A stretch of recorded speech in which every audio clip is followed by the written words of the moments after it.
in as late as 2019 has gone to court. That is when now it was discussed that it is a must for the violation to stop.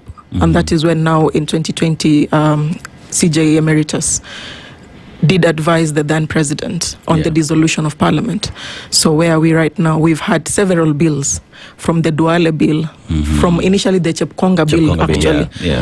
But the same was dismissed because on the issue of watering down the issue of the years.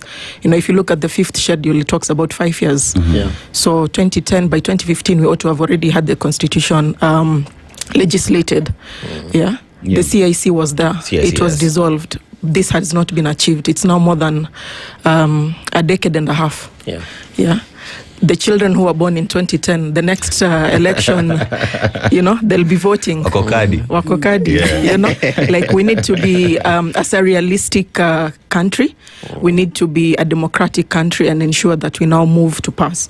Looking at the Chepkonga bill, yes, it looks at the issue of topping up the seats, you know. Like it's an added incentive, but we also need to have structures. So the bill, we can say as FIDA is okay, but we need to have amendments to it, not as it is, but probably have amendments to it, because our take is that if the issue of 2/3 gender rule can be looked at from the party politics, because it all stems from the house.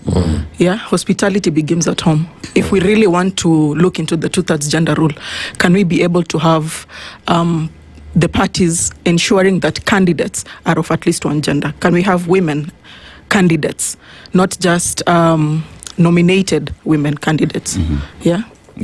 So, Mheshimiwa, as a member of parliament, so she speaks about something that we also addressed the same yesterday in terms of one of the easiest way of addressing this would be through the party processes, so the nomination processes, and how then parties would be able to front more women to appear there. But as we're having this discussion, many are saying it wasn't about women. We recognize that the 2/3 gender rule is not just about women, but unfortunately, in where we find ourselves as a country today, it is women who have been disenfranchised. Why you find the conversation has largely fallen on that front. But as a woman sitting member of parliament, are we looking at these conversations on 2/3 gender rule being discussed within the political parties so that it is easier for us to achieve these requirements of the law?